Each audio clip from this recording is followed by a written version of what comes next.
दोस्तों नमस्कार, मैं सुजीत कुमार आप सभी को आपके अपने यूट्यूब चैनल मैथ्स वाला स्वागत करता हूं। दोस्तों जो भी स्टूडेंट्स क्लास 12th में होंगे और इस बार 2023 में वह बोर्ड के एग्ज़ाम दे रहे होंगे, उन सभी बच्चों के लिए मैथमेटिक्स का ब्रिलियंट गेस पेपर का सॉल्यूशन लेके आ रहे थे। और आज के क्लास में हम लोग फर्स्ट चैप्टर या कहें अलजेब्रा का जो फर्स्ट चैप्टर डिटर्मिनेंट है, उस डिटर्मिनेंट का हम ब्रिलियंट गेस पेपर से उसका सॉल्यूशन लेके आ रहे थे। और साथ ही साथ उसका कुछ आपको बेसिक कंसेप्ट भी हम आपको बताएंगे कि कैसे हम लोग डिटर्मिनेंट को सॉल्व करते हैं या डिटर्मिनेंट के क्वेश्चन को बनाते हैं। तो जो भी बच्चे स्पेशली जो भी बच्चे बिहार बोर्ड से एग्जाम दे रहे होंगे और 2023 में एग्जाम देने वाले होंगे, उन सभी बच्चों के लिए लेक्चर वेरी इंपॉर्टेंट है। शुरू करते हैं। सबसे पहला जो टॉपिक हम लेके आ रहे थे या पहला जो एक्सरसाइज हम शुरू करेंगे वह है आपका डिटर्मिनेंट। ठीक है, तो सबसे पहले हम लोग यहाँ से देखेंगे क्या कि डिटर्मिनेंट का कुछ बेसिक चीज़ हम देखने वाले हैं कि डिटर्मिनेंट होता क्या है। ठीक है, तो यहाँ से लिखिए, आप लोग टॉपिक डालिएगा डिटर्मिनेंट। ठीक है, डिटर्मिनेंट।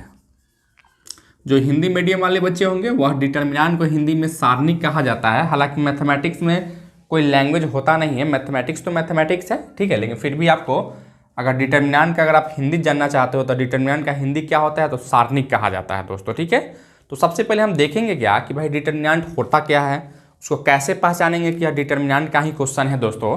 तो जब भी यहाँ से देखिएगा, अब कोई भी चार नंबर अगर यहाँ से अगर डिटर्मिनेंट का हम एक लाइन डेफिनेशन अगर देना चाहें, ठीक है, तो डेफिनेशन में क्या कैसे पहचानिएगा, यहाँ से देखिए कोई भी अगर चार नंबर इस तरीके से लिखा गया हो, जैसे मान लो 2, 4, 6, 8, इस तरीके से कोई भी चार नंबर हो, या तो रियल हो सकता है नहीं तो कम्प्लेक्स हो सकता है। कम्प्लेक्स बोले तो आयोटा वाला टर्म भी आ सकता है।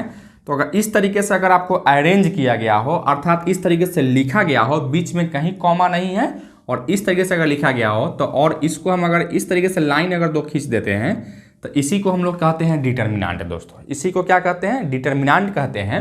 ठीक है, यही आपका क्या है, तो डिटर्मिनेंट है। अब इस डिटर्मिनेंट में होता क्या है मेरे भाई, इसी तरह से आप इसको ऐसे लिख सकते हो यहाँ से, जैसे मान लो कि यहाँ से 2i, 8, यहाँ से 7 और यहाँ से i लिख सकते हैं। या क्या है आपका रियल कॉम्प्लेक्स नंबर नहीं बल्कि कॉम्प्लेक्स नंबर वाला टर्म आ गया, आयोटा वाला टर्म आ गया, तो इसको भी आप क्या कहेंगे, तो डिटर्मिनेंट ही कहेंगे दोस्तों। ठीक है, उसी तरह से एक और ऐसे भी हो सकता है, जैसे मैं यहाँ से 1, 2, 3, 4, 5, 6, 7, 8, 9 इस तरीके से हो सकता है मेरे दोस्तों। इसको भी हम क्या कहेंगे, डिटर्मिनेंट ही कहेंगे।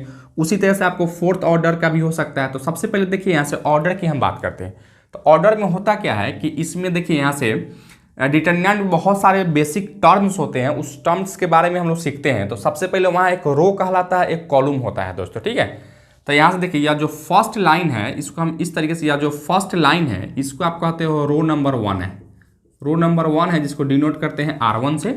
इसी तरीके से इसको हम कहते हैं रो नंबर 2 है जिसको डिनोट करते हो, सॉरी यह रो नंबर 2 है, डिनोट करते हैं R2 से हम डिनोट करते हैं। ठीक है, उसी तरह से यहाँ से इसमें अब देखिए इस लाइन को यानी 2 और 6 वाला लाइन को हम कहते हैं कॉलम नंबर 1 है जिसको डिनोट करते हो C1 से। और यह आपका क्या है, कॉलम नंबर 2 है, यानी 4 और 8 क्या है आपका, कॉलम नंबर 2 है, और इसको डिनोट करते हैं हम लोग C2 से दोस्तों। ठीक है, तो एक डिटर्मिनेंट में रो होते हैं और कॉलम होते हैं दोस्तों। ठीक है, तो इसमें जो हम देख रहे थे कितना रो है मेरे भाई, तो एक रो आपका यह है, एक रो यह है, तो यहाँ से 2 रो है तो यहाँ से 2 लिखिएगा और फिर यहाँ से क्रॉस का साइन दीजिएगा। ठीक है, और कॉलम कितना था, तो 2 ही कॉलम था, तो यहाँ आप 2 लिखेंगे। अर्थात इस डिटर्मिनेंट में 2 रो हो गया और 2 कॉलम हो गया। ठीक है, उसी तरीके से अगर आपसे पूछा जाए कि इस डिटर्मिनेंट में ऑर्डर कितना है, तो आपको क्या बोलना होगा, 2 क्रॉस 2 का ऑर्डर आपको बोलना होगा कि यह कितने ऑर्डर का मैट्रिक्स है, सॉरी डिटर्मिनेंट है, तो यह आपको सेकंड ऑर्डर का डिटर्मिनेंट आप कह सकते हैं मेरे भाई। ठीक है, इसी तरीके से आप यहाँ भी देख रहे हो, तो यहाँ भी आपका क्या है, या फर्स्ट वाला लाइन को हम क्या कहते हैं, R1 कहते हैं, इसको R2 कहते हैं। उसी तरह से या सेकंड वाला लाइन को क्या कहोगे, यहाँ से C1, C2 कहेंगे। तो यहाँ भी जो हम देख रहे थे 2 रो है और 2 कॉलम है, तो इसका ऑर्डर जो है, इसका ऑर्डर भी क्या है आपका, तो 2 ऑर्डर, यानी ये भी आपका क्या है, तो एक सेकंड ऑर्डर का ही आपका डिटर्मिनेंट आपको दिया गया है मेरे दोस्त। ठीक है, लेकिन इसी तरीके से इसको अगर कहते हैं तो यहाँ से आप देख रहे थे क्या है, यह आपका R1 है। ठीक है, यह आपका R1 है और यह आपका R2 है, यह आपका R3 है। इसी तरह से यह आपका क्या है, तो C1 है, C2 है और C3। अर्थात इसमें 3 रो है और 3 कॉलम है, यानी आप यहाँ से क्या लिखो, 3 क्रॉस 3, यानी डिटर्मिनेंट में जितना नंबर ऑफ रो होता है उतना ही नंबर ऑफ कॉलम भी होता है। जैसा कि आप यहाँ से देख रहे थे, इसमें भी 2 नंबर ऑफ रो है, 2 नंबर ऑफ कॉलम है। 2 नंबर ऑफ रो है, 2 नंबर ऑफ कॉलम है। यहाँ से नंबर ऑफ रो 3 है तो नंबर ऑफ कॉलम भी आपका क्या है, तो 3 है। तो अगर नंबर ऑफ रो अगर 3 अगर होगा तो निश्चित रूप से उसका नंबर ऑफ कॉलम भी क्या होगा, तो 3 ही होगा दोस्तों, ठीक है। यानी जितना नंबर ऑफ रो होता है उतना ही नंबर ऑफ कॉलम होता है मेरे दोस्त, ठीक है। तो इस तरीके से इसी को हम लोग डिटर्मिनेंट कहते हैं, अर्थात जहां भी अगर इस टाइप के सिंबल को आप देखिए या इस टाइप का कोई भी नंबर अगर लिखा गया हो, इसका मतलब क्या है वह, तो डिटर्मिनेंट का ही वह क्वेश्चन है, यानी वह डिटर्मिनेंट ही है दोस्तों, ठीक है। तो उम्मीद करते हैं कि आप डिटर्मिनेंट क्या कहलाता है यह सब चीज़ तो सीख चुके हैं। अब आते हैं डिटर्मिनेंट में एक साइन होता है, साइन ऑफ डिटर्मिनेंट होता है, अर्थात डिटर्मिनेंट का कुछ चिन्ह होता है, उस चिन्ह की बात कर लेते हैं दोस्तों, ठीक है। तो सबसे पहले यहाँ से हम लोग सेकेंड ऑर्डर की बात करेंगे, थर्ड ऑर्डर की बात करेंगे, ठीक है। फोर्थ ऑर्डर शायद आपके सिलेबस में नहीं है तो आपको पढ़ने की जरूरत नहीं है मेरे दोस्त, ठीक है। तो आइए यहाँ से देखिए, सबसे पहले अगर हम सेकेंड ऑर्डर की बात करते हैं तो सेकेंड ऑर्डर का जो सेकेंड ऑर्डर को एक्चुअली में हमें स्टैंडर्ड फॉर्म में ऐसे लिखते हैं, A11 A12 A21 A22 लिखते हैं दोस्तों, ठीक है। इस तरीके से हम लोग इसको, इसका मतलब क्या है, इसका मतलब कभी भी आप यह नहीं पढ़ेंगे कि A11 A12 A21 A22 ऐसे नहीं पढ़िएगा, ठीक है। इसका इस तरीके से लिखने का कुछ ना कुछ पर्पस रहता है, मैथमेटिकल कुछ पर्पस है, इसलिए आपको इसको लिखा जा रहा था, ठीक है, ठीक है। पर्पस क्या होता है सो समझिए। सबसे पहले यहाँ से क्या है, A11 है, यानी जो फर्स्ट वाला नंबर है ना वह आपको रो को डिनोट करता है और सेकेंड वाला नंबर कॉलम को डिनोट करता है। इसका मतलब क्या है कि इस एलिमेंट का जो पोजीशन है वह रो नंबर 1 में है और कॉलम नंबर 1 में भी। जैसा कि आप देख रहे थे कि यह आपका क्या है, R1 है यानी रो नंबर 1 है, यह आपका रो नंबर 2 है। उसी तरह से यह आपका क्या है, C1 है और यह C2 यानी कॉलम नंबर 1 कॉलम नंबर 2 है। तो यह जो एलिमेंट आप देख रहे थे यह आपका क्या है, तो रो नंबर 1 में है और कॉलम नंबर 1 में है। A11 का मतलब यही है। उसी तरीके से यहाँ से A21 का मतलब क्या है कि रो नंबर 2 में है और कॉलम नंबर 1 में। पहले रो को बोलेंगे उसके बाद में कॉलम को बोलेंगे मेरे दोस्त, ठीक है। तो इसी तरह से यार इसका क्या है, जनरल नोटेशन है या स्टैंडर्ड नोटेशन कह सकते थे। तो हम लोग का जो अभी टॉपिक हम पढ़ने वाले वह साइन पढ़ने वाले थे, ठीक है। तो इसका साइन हमेशा ऐसे रहता है, प्लस से स्टार्ट होता है, प्लस माइनस, फिर यहाँ से माइनस और यहाँ से प्लस लिख सकते हैं। यह आपका क्या है, तो सेकेंड ऑर्डर डिटर्मिनेंट का सिंबल साइन होता है। उसी तरह से अगर हम थर्ड ऑर्डर की बात करते हैं तो यहाँ प्लस से शुरू कीजिएगा, प्लस माइनस प्लस है और फिर यहाँ से क्या लिखो माइनस, फिर यहाँ से प्लस माइनस, फिर यहाँ से क्या लिखो प्लस माइनस और प्लस लिख सकते हैं। ये आपका क्या है, तो थर्ड ऑर्डर के लिए अर्थात 3x3 के लिए है दोस्तों, ठीक है। तो इस तरीके से यही इसका क्या होता है, तो साइन हो जाता है किसी भी डिटर्मिनेंट को। और इसको हमेशा आपको याद रखने की कोई जरूरत नहीं है, ठीक है। बस आप इतना ही समझिए से अगर एगो प्लस हो गया तो सेकेंड वाला क्या होगा, माइनस होगा। फिर यहाँ से अब ये नहीं सोचोगे से यहाँ माइनस है तो यहाँ प्लस होगा। अब इससे नहीं देखना है हमको, इससे देखना है, ठीक है। यानी यह प्लस है तो यहाँ क्या है, डेफिनेटली माइनस होगा। समझ गए हो कि नहीं समझे हो, समझ गए हैं, ठीक है। अब तो आप साइन भी देख चुके हैं। अब हम बात करते हैं क्या कि किसी भी डिटर्मिनेंट को सोल्व कैसे करते हैं, यानी उसका वैल्यू हम कैसे निकालेंगे।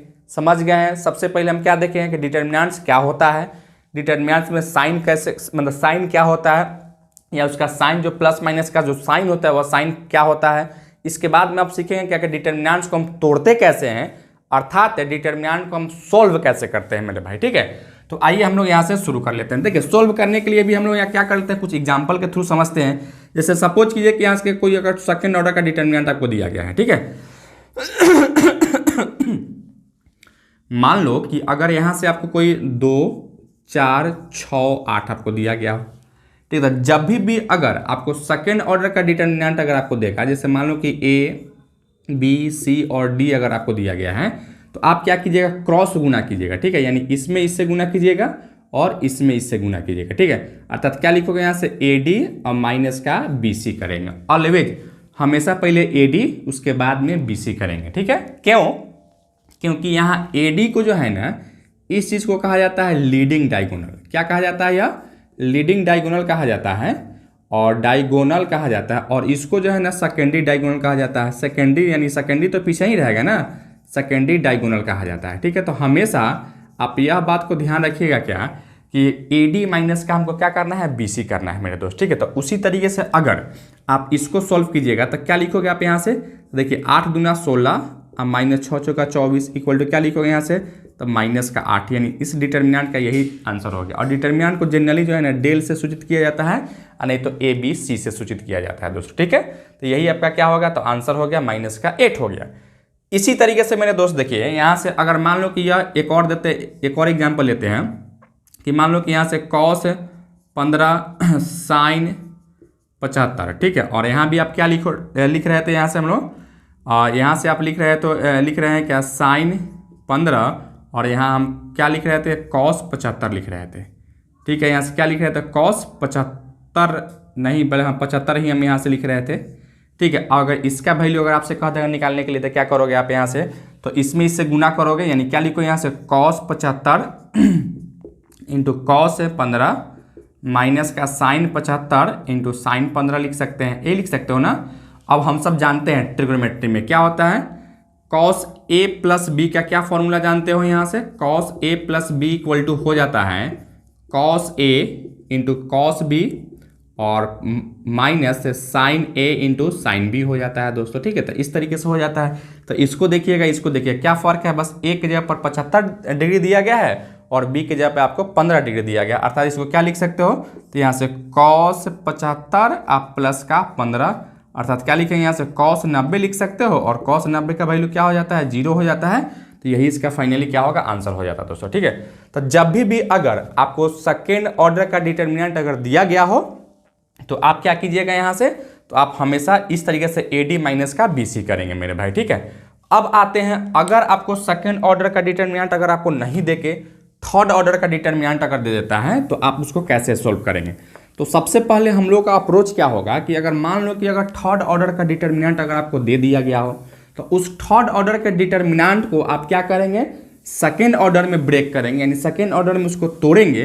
और उसके बाद में आप क्या करने वाले हो भाई, तो उसके बाद में उसका हम जैसे AD माइनस BC करते थे उसी तरह से AD माइनस का BC हम करने वाले हैं मेरे दोस्तों, ठीक है। तो आइए हम कुछ एग्जाम्पल के थ्रू से ही हम ले लेते हैं। जैसे मैं यहाँ से देखिएगा, एक यहाँ से क्वेश्चन हम लेके आ रहे थे 1 2 3 4 5 6 7 8 और 9, ठीक है। यह एक डिटर्मिनेंट है। तो सबसे पहले हमको क्या करना है, यह आपका कितना ऑर्डर का डिटर्मिनेंट है दोस्तों, तो यह थर्ड ऑर्डर का, यानी 3 क्रॉस 3 का है, अर्थात 3 रो है इसमें और 3 कॉलम है, ठीक है। अर्थात थर्ड ऑर्डर का डिटर्मिनेंट है मेरे भाई। अब हम सब क्या करेंगे, इसको अगर हमको सॉल्व करना है यानी तोड़ना है, ठीक है। तो जैसा कि आप लोग जानते हैं कि यह क्या होता है, R1 है, यह आपका R2 है, यह आपका क्या है, यहाँ से लिख देते, यह आपका क्या है, R3 है। इसी तरह से यह आपका क्या है, C1 है, यानी कॉलम नंबर 1 है, कॉलम नंबर 2 है या कॉलम नंबर 3 है मेरे दोस्त, ठीक है। तो इस तरीके से हम जानते हैं जब डिटर्मिनेंट को हम तोड़ते हैं ना तो किसी न किसी रो यानी तो किसी न किसी कॉलम के एलोंग ही हम तोड़ते हैं, ठीक है।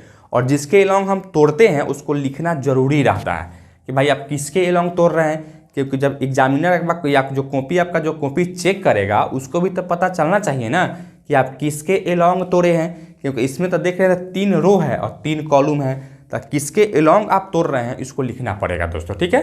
तो जनरली हम लोग कैसे तोड़ते हैं, तो वैसे ही तोड़ते हैं जिस रो या कॉलम में नंबर ऑफ जीरो ज़्यादा रहता है, यानी जिसमें ज़्यादा जीरो रहेगा ना उसी के एलोंग हम तोड़ने का प्रयास करते हैं। इससे क्या होता है, तो सॉल्यूशन जो करते हैं वह इजी वे में सॉल्यूशन हो जाता है, ठीक है। जैसा कि आप यहाँ से देख लीजिए, सबसे पहले इसको अगर हम तोड़ते हैं, ठीक है, तो यहाँ से यह R1 है ना, तो हम R1 के एलोंग तोड़ते हैं, क्योंकि इसमें तो हम देख रहे R1 एक्सपेंडिंग, यहाँ से लिखना पड़ेगा एक्सपेंडिंग एलोंग R1 के एलोंग क्या कीजिएगा, इसको तोड़ रहे थे हम, ठीक है।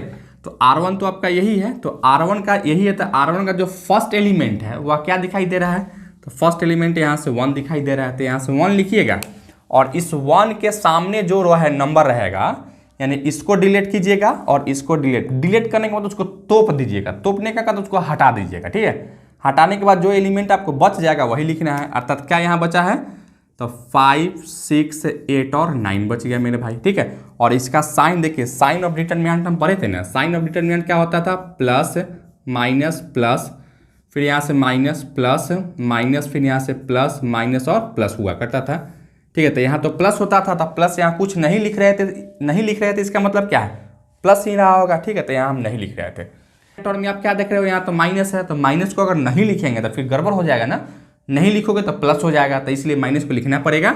अर्थात यहाँ से देखिए इसका सेकेंड एलिमेंट क्या है, तो 2 है और यहाँ से आपको माइनस लिखना पड़ेगा। और इस तरीके से हम लोग यहाँ 1 से इधर ही हम जा रहे थे, क्यों, क्योंकि हम किसके अलॉन्ग तोड़ रहे थे, तो R1 के अलॉन्ग तोड़ रहे थे, इसलिए इसका वैल्यू क्या होगा, हम इधर ही जाएंगे, इधर नहीं आएंगे दोस्तों, ठीक है, या कभी ऐसे नहीं जाएंगे। तो यहाँ से आप देखोगे, फिर आप क्या करोगे, यहाँ से 2 के सामने क्या है, तो 2 के सामने इसको तोप लीजिए और इसको डिलीट कर लीजिए, ठीक है। तो ये क्या बचेगा यहाँ से 4, 6, 7 और 9, क्या लिखोगे यहाँ से 4, 6, 7 और 9 लिख सकते हो।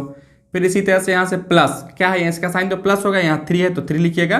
फिर क्या कीजिएगा, यहाँ से देखिए 3 के सामने आपका यह पड़ेगा और 3 के सामने यह है, तो इसको डिलीट कर लीजिए। क्या बचेगा यहाँ से, तो 4, 5, 7 और 8 हो जाएगा दोस्तों, ठीक है। तो इस तरीके से लिख लिए। अब जैसे अगर इसको हम तोड़े हैं तो यह थर्ड ऑर्डर का था, अब किसी में टूट गया या तो सेकेंड ऑर्डर में टूट गया। सेकेंड ऑर्डर में जैसे टूटेगा वैसे क्या करेंगे, यहाँ से AD माइनस का BC कर लेंगे, अर्थात क्या लिखोगे यहाँ से, तो 1 इंटू AD यानी 9 पचे 45 माइनस 8 छक 48, फिर यहाँ से माइनस का 2, 9 चौका 36 हो जाता है, माइनस 7 छक 42 लिख सकते हो, प्लस का 3 इंटू क्या लिखोगे यहाँ 8 चौका 32 और माइनस 7 पचे 35 लिख सकते हैं, ठीक है।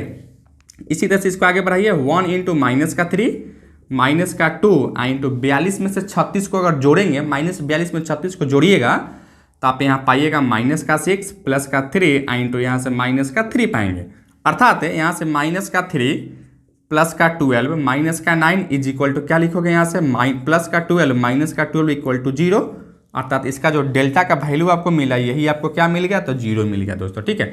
तो इस तरीके से थर्ड ऑर्डर का डिटर्मिनेंट को हम इसी तरीके से तोड़ेंगे और इसी तरीके से हम सॉल्व करेंगे मेरे भाई, ठीक है। तो किसी को समझने में कोई दिक्कत है मेरे दोस्त, किसी को भी, एनीवन नहीं ना, तो आप इसको नोट डाउन कर सकते हैं। और एक और चीज़ इसमें सीख सकते हैं, एक और चीज़ सीखने की क्या जरूरत है इसमें, तो आप इसको यह सीख सकते हो क्या कि भाई हम इसको अभी R1 के अलॉन्ग तोड़े हैं तो आंसर आपका इतना आ गया है, हो सकता है हम C1 के अलॉन्ग तोड़ दे, C3 के अलॉन्ग तोड़ दे, ठीक है, C2 के अलॉन्ग तोड़ दे, या R2 के अलॉन्ग तोड़ दे, या R3 के अलॉन्ग तोड़ दे। तो किसी के भी अलॉन्ग अगर आप तोड़िएगा ना तो इसका जो वैल्यू आएगा आपका सेम ही आएगा। डिटर्मिनेंट ही एक ऐसा चैप्टर है कि हर एक बच्चा हर एक किस्म से बना सकता है, यानी अपने अपने अकॉर्डिंग सॉल्व कर सकता है, ठीक है। डिटर्मिनेंट में बहुत बड़ा खासियत है या कहें प्रॉपर्टीज है, किसी भी तरीके से आप उसको सॉल्व कर सकते हो। यानी इसका 3 रो 3 कॉलम यानी 6 तरीके से आप इसको सॉल्व कर सकते हैं।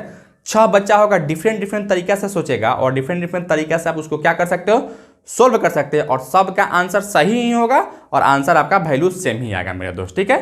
तो चलिए आप इसको नोट डाउन कर सकते हैं। हम आते हैं, हम एक और तरीके से आपको सॉल्व करके दिखा देते हैं दोस्तों, ठीक है, ताकि आप इस पर मतलब कि विश्वास हो जाए, ठीक है। तो चलिए अभी हम क्या किए, आप लोग इसको नोट डाउन कर लीजिएगा, स्क्रीन वीडियो को पॉज करके आप नोट डाउन कर लीजिएगा, इसके बाद में जो है ना आपको लिख लेना है। देखिए अभी हम क्या किए हैं, यहाँ से एक्सपेंडिंग अलॉन्ग R1 किए हैं, इस बार हम C1 के अलॉन्ग कर लेते हैं, ठीक है। अर्थात C1 के अलॉन्ग अगर करोगे तो यहाँ से आपको क्या लिखना है, यहाँ से C1 लिखना है मेरे दोस्त, ठीक, क्या लिखना है, यहाँ से C1 लिखना था, ठीक है। यानी एक्सपेंडिंग अलॉन्ग C1 हम यहाँ से कर रहे थे, तो C1 करोगे तो यहाँ से फर्स्ट वाला एलिमेंट C1 का तो 1 ही है। कभी भी ऐसा नहीं कीजिएगा कि नीचे से हम चल रहे हैं, तो नीचे से नहीं चलना है भाई, ऊपर से चलना है। कहाँ से चलना है, ऊपर से चलना है, ना कि नीचे से चलना है। C1 में फर्स्ट एलिमेंट क्या है, C1 का 1 ही है, यानी 1 के लिए तो यही एलिमेंट होगा। अब इस 1 को से हम इधर नहीं जाएंगे, R1 में नहीं जाके C1 में आएंगे भाई, ठीक है। किस में आएंगे, तो C1 में आएंगे, अर्थात चेंजिंग आपका यह दोनों हो जाता। तो चलिए हम यहाँ से इस दोनों को मिटाते हैं और फिर से हम शुरू कर लेते हैं C1 के अलॉन्ग, ठीक है। इसको हम नहीं मिटाते हैं क्योंकि इसका तो सेम ही आ रहा था, तो क्यों हम एक ही चीज़ को बार बार लिखें और बार बार आपको हम एक ही चीज़ को बताएं। तो देखिए सबसे पहले यहाँ से देखो 1 से 4 में आओगे, 4 का साइन क्या है भाई, तो माइनस, तो यहाँ से आपको माइनस लिखना पड़ेगा, तो माइनस का 4। और डिलीट कैसे करोगे, तो यहाँ से 4 के सामने वाला कौन है, तो 4 के सामने वाला यहाँ सामने सामने आपको देखना है और इसके सामने सामने देखना है, या दोनों क्या है, तो इसके सामने में यही था, यह था, तो इसको डिलीट मारिएगा तो क्या होगा यहाँ से, तो 2, 3 और क्या बचेगा भाई 8 और 9 लिख सकते हो। फिर यहाँ से देखिए नेक्स्ट में क्या है, यहाँ से तो प्लस है, तो इसका प्लस लिखोगे, यहाँ से +7 इंटू इसके सामने वाला क्या है, तो यह सामने वाला है, यह सामने वाला है, यानी क्या बचेगा यहाँ से, तो 2, 3, 5 और 6 हो जाएगा दोस्तों, ठीक है। तो इस तरीके से हम लिख सकते हैं। अब क्या करोगे, फिर उसको उसी तरह से AD माइनस का BC कर लेगो, यानी क्या लिखेंगे यहाँ से माइनस का 4 और 9 दूना 18, 18 माइनस का 8 3 24 प्लस का 7 इंटू 6 दूना 12 माइनस का 15 लिख सकते हैं दोस्तों, ठीक है। फिर यहाँ से माइनस का 4, यहाँ से क्या करोगे 18 में से 24 को घटाइएगा तो क्या होगा, माइनस का 6 लिख सकते हो। फिर यहाँ से प्लस का 7 इंटू क्या लिखोगे माइनस का 3 लिख सकते हैं बच्चों, ठीक है। अर्थात यहाँ से माइनस का 3 प्लस 6 चौका 24 माइनस का 21, यानी क्या लिखो यहाँ से 24 माइनस का 24 21 और माइनस का 3 क्या होगा माइनस का 24 हो जाएगा। अर्थात यहाँ भी आप क्या देख रहे हैं तो जीरो देख रहे थे। तो आप किसी भी तरीका से आप सोल्व कीजिएगा, वैल्यू क्या आने वाला है तो ये नहीं सोचिएगा सर जीरो ही सब में आएगा। अरे भाई जीरो तो यहाँ इत्तेफाक से आ रहा था ना, क्योंकि डिफरेंट डिफरेंट डिटर्मिनेंट का वैल्यू तो डिफरेंट डिफरेंट ही होगा, लेकिन आपको किसी तरीके से आप या किसी के भी एलोंग अगर आप उसको एक्सपेंड कीजिएगा अर्थात उसको तोड़िएगा तो उसका वैल्यू सेम ही आएगा। ऐसा नहीं है कि अगर इसका यहाँ जीरो आ रहा था सब में जीरो ही आएगा, ये बात हम नहीं कह रहे हैं। हम यह बात कह रहे हैं क्या कि मान लो कि किसी डिटर्मिनेंट का वैल्यू अगर 5 आ गया, उसको अगर किसी अदर के एलोंग अगर आप तोड़ रहे हैं तो उसका ही वैल्यू 5 ही आएगा, हमेशा 5 ही आएगा दोस्तों, ठीक है। उस क्वेश्चन के लिए, बाकी अलग अलग क्वेश्चन के लिए अलग क्वेश्चन हो सकते हैं। तो आइए आप लोग हम अब आ जाते हैं क्या, तो यहाँ से जो गेस पेपर आपको दिया गया है ब्रिलियंट गेस पेपर का, आप लोग पेज नंबर निकाल लीजिएगा। अगर आप ब्रिलियंट गेस पेपर नहीं परचेज किए हैं तो कोई बात नहीं है, मेरे टेलीग्राम को ज्वाइन कर लीजिएगा, वहाँ से आपको हम इसका जो है ना PDF आपको सेंड कर देंगे, आपको खरीदने की कोई ज़रूरत नहीं है मेरे दोस्तों, ठीक है। तो आइए डिटर्मिनेंट का कुछ बेसिक क्वेश्चन है, वह सब डिटर्मिनेंट का क्वेश्चन को हम कर लेते हैं, जो कि आपके ब्रिलियंट गेस पेपर का ही है। और यह जो है ना आपके लिए बहुत इंपॉर्टेंट है, और मैथमेटिक्स ही एक ऐसा सब्जेक्ट है जो कि आप इसमें बहुत कम टाइम पढ़ के भी आप बहुत अच्छे नंबर से पास कर सकते हैं, यानी अच्छा नंबर ला सकते हैं, यानी स्कोरिंग सब्जेक्ट है। लेकिन बहुत सारे ऐसे स्टूडेंट होते हैं जिनको जो है ना मैथमेटिक्स बहुत हार्ड लगता है, पता नहीं क्यों लगता है वो हमको नहीं पता है, लेकिन मैथमेटिक्स बहुत ईजी वे है, ठीक है, यानी ईजी सब्जेक्ट है, आप आसानी से इसको समझ सकते हैं अगर हल्का सा भी आप दिमाग यूज करते हैं और लिखने का प्रैक्टिस अगर करते हैं, ठीक है। क्योंकि कहा जाता है प्रैक्टिस मेक्स मैन परफेक्ट, यानी प्रैक्टिस आप करते हैं तो परफेक्ट हो जाते हैं, ठीक है। तो आइए यहाँ से देखिए क्वेश्चन नंबर फर्स्ट हम लेके आ रहे हैं, तो बहुत ईजी है यार डिटर्मिनेंट का। देखिए आपसे यहाँ कहता है एक है क्वेश्चन यहाँ से, जैसा कि आप स्क्रीन पर भी देख पा रहे होंगे क्वेश्चन, ठीक है। यहाँ से देखिए 1 से 8 3 और 3 दिया गया है, ठीक है। और कहता है क्या कि इसमें जो है ना इक्वल टू 0 दिया गया है। अब तब आपसे कहता है क्या x का मान निकालिए, क्या होगा। और कुछ ऑप्शन भी आपको यहाँ से दिया गया, ऑप्शन दिया आपको 3 है 8 है 24 है और 0 है, ठीक है। तो क्या कि अभी आपको जस्ट बताएं हम क्या कि अगर यहाँ से A B C D रहे तो क्या करोगे, इसमें इससे गुना करोगे तो AD माइनस का BC लिखोगे। तो उसी तरह से इसमें क्या होगा 3 में x से गुना कीजिएगा 3x माइनस का 24 इक्वल टू 0, अर्थात क्या लिखो 3x इज इक्वल टू 24।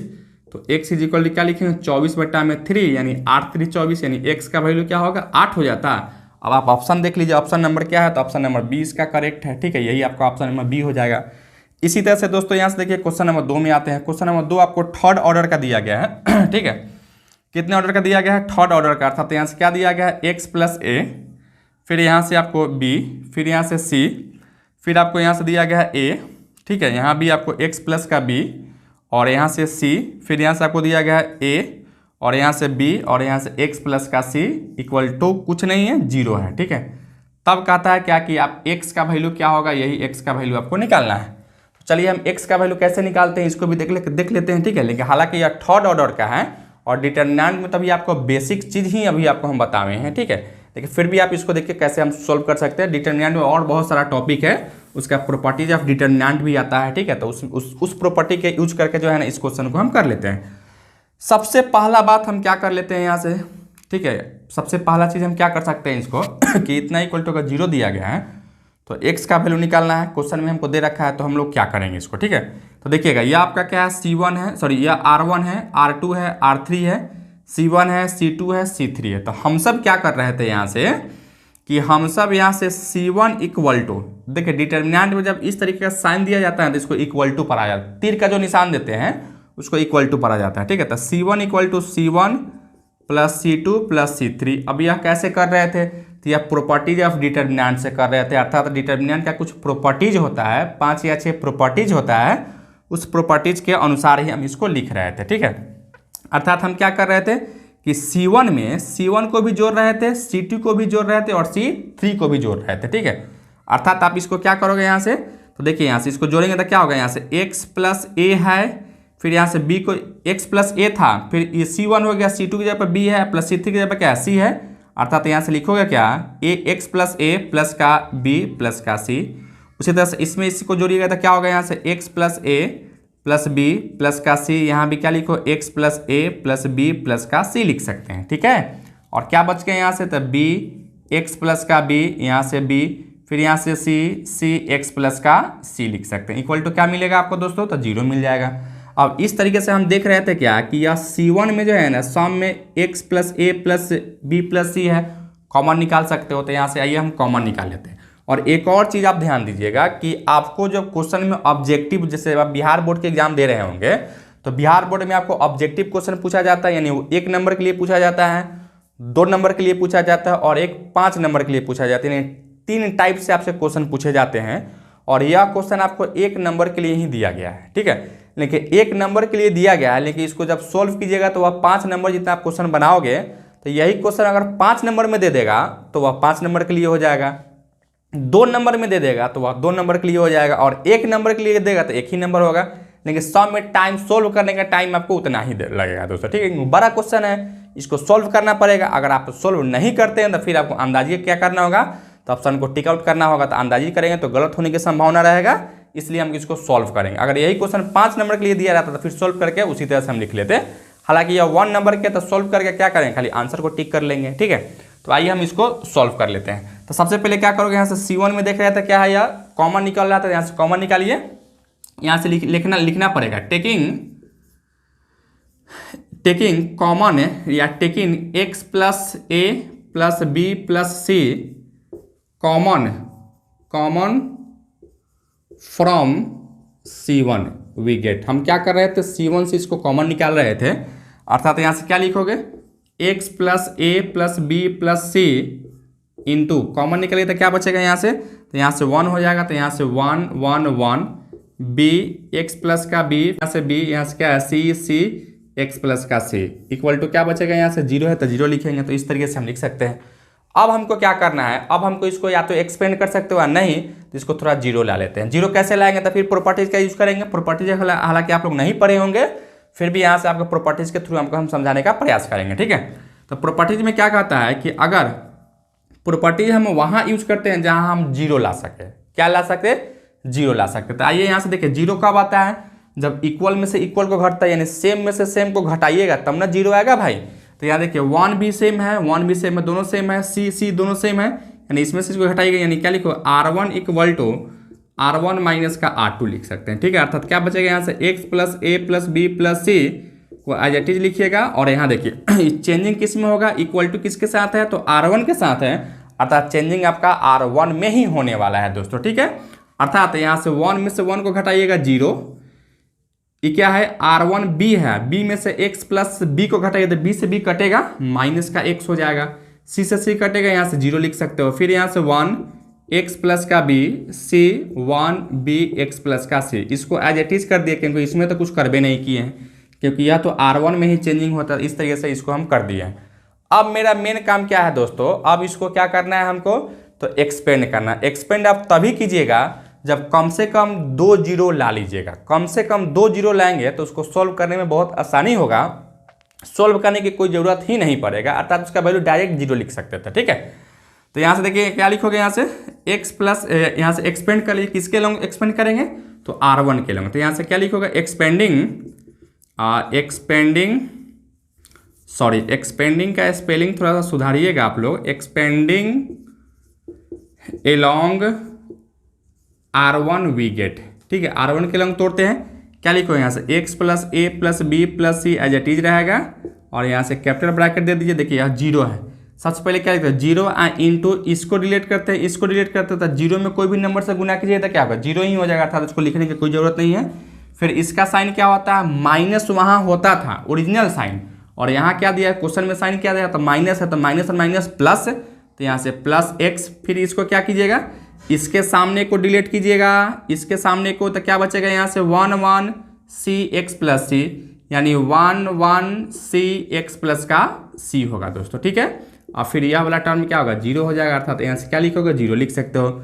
फिर यहाँ से देखिएगा x plus A plus B plus C into क्या लिखेंगे, यहाँ से इसमें इससे गुना कीजिएगा, क्या लिखो, यहाँ से लिखोगे, पहले x तो है ना, तो यहाँ से यहाँ से x इंटू क्या लिखोगे, x प्लस का c माइनस का c इक्वल टू 0 लिख सकते हो। सी से सी कटेगा अर्थात एक्स में एक्स से गुना कीजिए, क्या हुआ एक्स स्क्वायर, अर्थात यहाँ से X square into X plus A plus B plus C equal to 0, अर्थात क्या लिखोगे यहाँ से एक्स स्क्वायर इक्वल टू 0 हो सकता था, नहीं तो X plus A plus B plus C equal to 0, अर्थात एक्स इज इक्वल टू 0 लिख सकते हो यहाँ से, और X is equal to minus का A plus B plus C लिख सकते हैं। तो एक्स का वैल्यू आपका यही हो गया, अर्थात ऑप्शन नंबर यहाँ भी हम देखेंगे तो ऑप्शन नंबर बी ही करेक्ट होगा, जैसा कि आप क्वेश्चन नंबर 2 का बोर्ड पे क्वेश्चन देख रहे थे। ऑप्शन नंबर क्या है, बी इसका करेक्ट हो जाता है मेरे दोस्त, ठीक है। इसी तरह से आइए क्वेश्चन नंबर 3 में, जो कि क्वेश्चन नंबर 3 सेकंड ऑर्डर का दिया गया है। तो सेकंड ऑर्डर बहुत आसान है,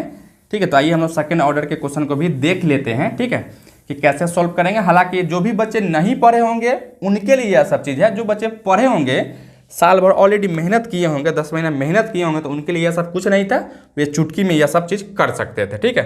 लेकिन फिर भी अगर आप नहीं पढ़े हो उसके लिए, अब ऐसा नहीं है कि आप पढ़े भी हुए हैं, ठीक है, तो इसको आप इग्नोर कर रहे हैं, क्योंकि कहा जाता है लास्ट भला तो सब भला, क्योंकि लास्ट में आप मैथमेटिक्स का रिवीजन कीजिएगा तभी आपका मैथमेटिक्स में अच्छा नंबर आप स्कोर कर पाइएगा। नहीं तो आप अगर 8-10 महीने लगातार भी पढ़े हैं और लास्ट में अगर आप रिवीजन नहीं कर पाते हैं, चाहे कारण कुछ भी हो सकता है, तो आपका मैथमेटिक्स में नंबर अच्छा नहीं उठेगा। एग्जामिनेशन हॉल में बैठिएगा तो वहाँ पता चलेगा सही, यह क्वेश्चन तो हम पढ़े हुए थे लेकिन रिवीजन ही नहीं है, इसलिए क्वेश्चन नहीं बन पा रहा था, तो वहाँ से आपको माथा पीटना पड़ेगा, ठीक है। और साथ ही साथ आपको फॉर्मूला भी याद करना पड़ेगा, ठीक है। जैसे में यहाँ तो कोई फॉर्मूला नहीं है क्योंकि डिटरमिनेंट हम पढ़ा रहे थे, लेकिन जैसे कैलकुलस आते हो, वेक्टर आते हैं, 3D आते हैं, तो सब फार्मूला बेस्ड ही हैं, यानी फार्मूला आपको उसमें याद करना पड़ेगा, यानी फार्मूला याद होना चाहिए। कोई भी क्वेश्चन सोल्व कर रहे थे और क्वेश्चन सोल्व करने के समय फार्मूला का जरूरत पड़ा, पता चला कि फार्मूला आपको याद ही नहीं है, तो फिर क्वेश्चन छूट जाएगा, नहीं बनेगा, आप अटक जाइएगा, भटक जाइएगा और लटक जाइएगा, ठीक है। तो फार्मूला भी आपको मस्ट इंपॉर्टेंट है कि फार्मूला भी आपको याद होना चाहिए, और डेली आप आधा घंटा 1 घंटा जो है ना मॉर्निंग आवर में फार्मूला को याद करके उसको लिख के प्रैक्टिस कर सकते हो। और जो भी बच्चे को अगर फार्मूला का सीट चाहिए था, PDF चाहिए था टोटल फार्मूला का, और वह टोटल फार्मूला अगर आप याद कर लेते हैं तो हम गारंटी देते हैं, या 110% गारंटी आपको देते हैं कि 15 से 20 क्वेश्चन तो आपको फार्मूला बेस्ड ही रहता है, जो कि आप आसानी से ऑब्जेक्टिव वाला क्वेश्चन आप कर सकते हैं, ठीक है। और जैसा कि हम पहले वाला लेक्चर में आपको बताए हैं कि भाई हमको सब चैप्टर पढ़ने की कोई ज़रूरत नहीं है, हम वैसा ही 5 चैप्टर पढ़ने वाले हैं जिससे आपको 100 क्वेश्चन का 100 नंबर का क्वेश्चन आपसे सॉल्व हो जाएगा। और वह चैप्टर क्या क्या था, तो डिटर्मिनेंट, मैट्रिक्स, कैलकुलस में डिफरेंशिएशन, इंटीग्रेशन, डिफरेंशियल इक्वेशन, और एक वेक्टर था, 3D था। मात्र 5 ही चैप्टर आपको पढ़ना था, और साथ ही साथ क्या है कुछ फॉर्मूला भी आपको याद रखने के लिए। तो उसी में से हम एक जो पहला चैप्टर है वह आपको डिटर्मिनेंट का हम चैप्टर लेके आ रहे थे, ठीक है। बस इतना ही चैप्टर पढ़िए प्लस फार्मूला याद कीजिए, आप 100 में 100 सवाल को बना के लाइएगा। और इसका प्रूफ भी आपको हम बताए थे, एग्जाम्पल जो उसका जो सेटअप एग्जाम का जो क्वेश्चन होता था उसमें आपको बताया थे कि आप खाली इतना ही कर लेते हो तो 100 नंबर से ज़्यादा क्वेश्चन आप बना सकते हैं बहुत आसानी से और बहुत ईजी वे में, ठीक है। तो चलिए यहाँ से हम एक और क्वेश्चन को देख रहे थे। देखिए क्वेश्चन नंबर 3 लेके आ रहे थे, या क्वेश्चन नंबर 3 है। क्वेश्चन नंबर 3 में देखिए बहुत आसान दिया गया, फिर उसी तरह से क्वेश्चन नंबर 2 जैसा ही है। x2 18 और x इज इक्वल टू दिया गया है 0, सॉरी 0 नहीं दिया है, यहाँ इक्वल टू में एक और डिटर्मिनेंट दिया गया है, क्या है 6 2, और यहाँ से 18 और 6। जैसा कि आप क्वेश्चन भी देख पा रहे होंगे, देख सकते हैं क्वेश्चन, इसका ऑप्शन भी आपको दिया गया है और कहता है x का वैल्यू क्या होगा, यही x का मान आपको निकालना है दोस्तों, ठीक है। तो आप लोग जल्दी जल्दी निकाल के कमेंट कीजिए इससे कितना होगा। क्या करोगे भाई, आप यहाँ से क्रॉस गुना करोगे, इसमें इससे गुना करें, यानी x स्क्वायर माइनस का 36 इज इक्वल टू 6 में 6 से गुना कीजिएगा, 36 माइनस का 18 दूना 36, यानी क्या लिखोगे यहाँ से x स्क्वायर माइनस का 36, 36 में से 36 जाएगा तो क्या होगा, लड्डू हो जाएगा 0, तो यहाँ से 0, यानी x स्क्वायर इक्वल टू 36, तो x is equal two plus minus का 6, यानी ऑप्शन नंबर आपका क्या हुआ, तो ऑप्शन नंबर आपका जो करेक्ट हो जाएगा, ऑप्शन नंबर बी ही करेक्ट हो जाएगा। यही आपका क्या है, तो ऑप्शन नंबर बी आपका करेक्ट हो जाएगा, जिसमें आपको प्लस माइनस 6 दिया गया है आंसर दोस्तों, ठीक है। और देखिए आपको कंफ्यूज करने के लिए यहाँ ऑप्शन में भी आपको प्लस 6 दिया है ए में, और सी में आपको माइनस का 6 दिया है, और इसमें क्या दिया गया है, बी में प्लस माइनस 6 दिया गया है। तो कभी भी आप माइनस का 6 या प्लस का 6 नहीं मार लीजिएगा, ठीक है, क्योंकि रूट का जब रूट के अंदर में क्या होता है, प्लस माइनस दोनों होता है ना, तो प्लस माइनस 6 ही आपको लिखना होगा, ठीक है। हल्का सा भी मिस्टेक कीजिएगा, ऑप्शन गलत टिक आउट करके आइएगा और यहाँ कहिएगा नंबर तो जोड़ लीजिएगा, तो भाई इसका तो यह नंबर सही ही था, लेकिन कहिएगा ओह एग्जाम में तो नंबर काट लिया है, लेकिन ऐसा कुछ नहीं है, आप गलत ही बनाए थे इसलिए आपको एग्जाम में नंबर काटा गया है दोस्तों। ठीक है, आइए क्वेश्चन नंबर 4 आते हैं हम लोग। देखिए क्वेश्चन नंबर 4 भी इसी तरीके से है। क्या है भाई, तो 1 से 5 और यहाँ भी 5 दिया है, यहाँ x दिया है इक्वल टू 0 है। कहता है x का मान निकालिए, क्या होगा, चलिए आप लोग बताइए x का मान क्या होगा। बहुत आसानी से कर सकते हो, क्या लिखोगे यहाँ से x स्क्वायर माइनस का 25 इक्वल टू 0, तो x स्क्वायर इक्वल टू 25, तो क्या लिखो x is equal two plus minus का 5। अर्थात इसका भी जो ऑप्शन नंबर देख रहे थे, ऑप्शन नंबर ए इसका करेक्ट है, जैसा कि आप क्वेश्चन में भी देख पा रहे थे दोस्तों। ठीक है, इसी तरह से एक और आपको दिया गया क्वेश्चन नंबर 5 में भी आपको यही चीज़ है।